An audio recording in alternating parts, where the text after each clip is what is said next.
देखिएगा, ब्रह्मगणाश्च सुरापाश्च, कौन सा पाप करते हैं जो हमें गिरना पड़ता है। ब्रह्मगणाश्च सुरापाश्च गोघना व बाल घातिका, स्त्री घाती गर्भपाती, स्त्री घाती गर्भपाती च ये च पछन्न पापिनः। ब्रह्मगणाश्च सुरापाश्च, जो ब्राह्मण हत्यारा हो, जो मदिरा पान कर रहा हो, और जो गो हत्यारा हो, गोघना, वह बाल घात का, और जो बालक का हत्यारा हो, जो बालक को मारता हो, हत्या कर देता हो, ज्ञान देने वाला मार नहीं, जो हत्या कर देता है, बाल घात का, और स्त्री घाती, और जो स्त्री को मारता हो, मृत्यु नहीं, मारने पर भी, अगर बिना मतलब का किसी स्त्री को पीटेगा तो उसे नरक में गिरना ही पड़ेगा। स्पष्ट लिखा है, मैं नहीं कह रहा हूं, मुझे क्षमा करना, आके मैं गरुड़ पुराण दिखा दूंगा, 4th अध्याय 5वां श्लोक। स्त्री घाती गर्भपाती, में यहाँ जो भी कहता हूं एकदम बिल्कुल सत्य कहता हूं, डंके की चोट पे कहता हूं। किन्हीं को कुछ सवाल पूछना तो आके पूछ सकते हैं। स्त्री घाती गर्भपाती, और जो स्त्री को मारता हो, और गर्भपाती, और जो गर्भ गिराता हो। बस पहले पता करिए क्या है बेटी, हटाओ इसको, खत्म करो। तो जो गिराता है उसको भी नरक में गिर कर जाना पड़ता है, और जो गिरवाता है उसे भी, और जो डॉक्टर काम करता है उसे भी। अरे भैया, बेटी और बेटा में क्या फर्क है। एक पिता था भैया, एक पिता था, अपनी बेटी को शादी किया, ले जाकर के अच्छे से दान दहेज दिया जितनी उसकी शक्ति थी, लेकिन दहेज की लालच में उसने बेटी को मार डाला, अपनी बहू को, और लाशें भेजवा दिया घर पे। पिता बेचारा गरीब था, जब पिता को यह सूचना मिली कि हमारी बेटी को हत्या कर दिया है, एक बार जब मांगा था दहेज तो मैं घर द्वार तो बेच के दे दिया, फिर मांगा तो मेरे पास है ही नहीं तो दूं क्या। आज बेटी की लाश आ गई, मात्र शादी होने में 6 महीना हुई थी।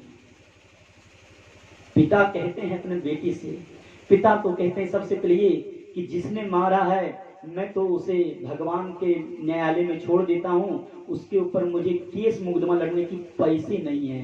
अगर रहते केस मुकदमा लड़ने का पैसा तो दहेज नहीं और दे देता, ताकि बेटी हमारे सामने लाश बन के नहीं आती।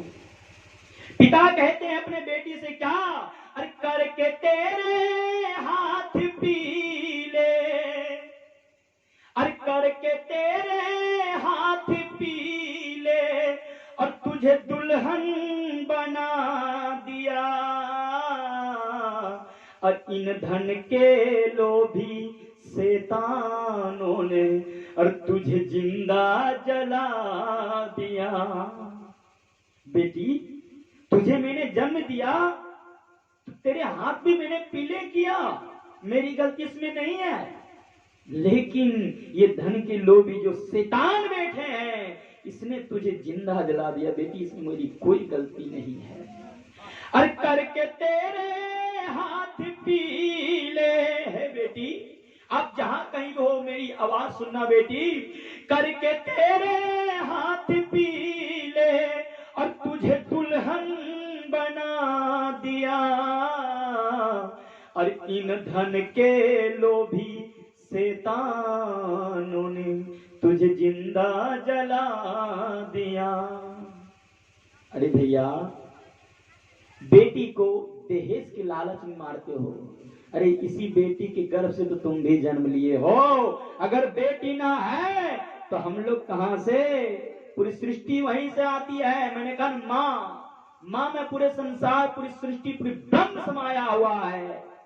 और देखो तो कहते हैं ना, बेटी कभी पिता से कभी कुछ कहती नहीं है, लेकिन फिर भी बेटी को जलाया जाता है दहेज की लालच में।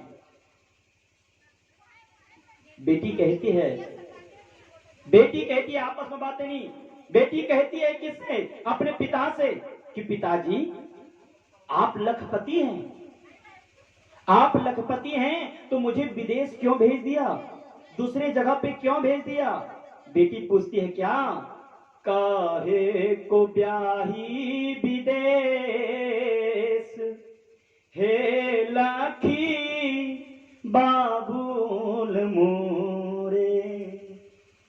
हे पिताजी, आप लखपति हैं, लखी हैं, तो आप हमें विदेश में ले जाके क्यों दे दिया? बेटी कहती है मैं तो बाबुल तेरे झावे की चिड़िया, मैं तो बाबुल तोरे आंगन की चिड़िया। मैं, बेटी कह रही पिता से क्या, मैं तो बाबुल तोरे, भैया शांति से, आंगन की चिड़िया। और पिताजी और भोर भये उड़ जा, इस आंगन से दूसरे आंगन में चले गए, जिसको पता भी नहीं कि मेरी रास्ता किधर से जाएगी, गली कौन है, मेरा गांव के लोग कौन है, यहाँ की एक चिड़िया भी वहां पे नहीं है।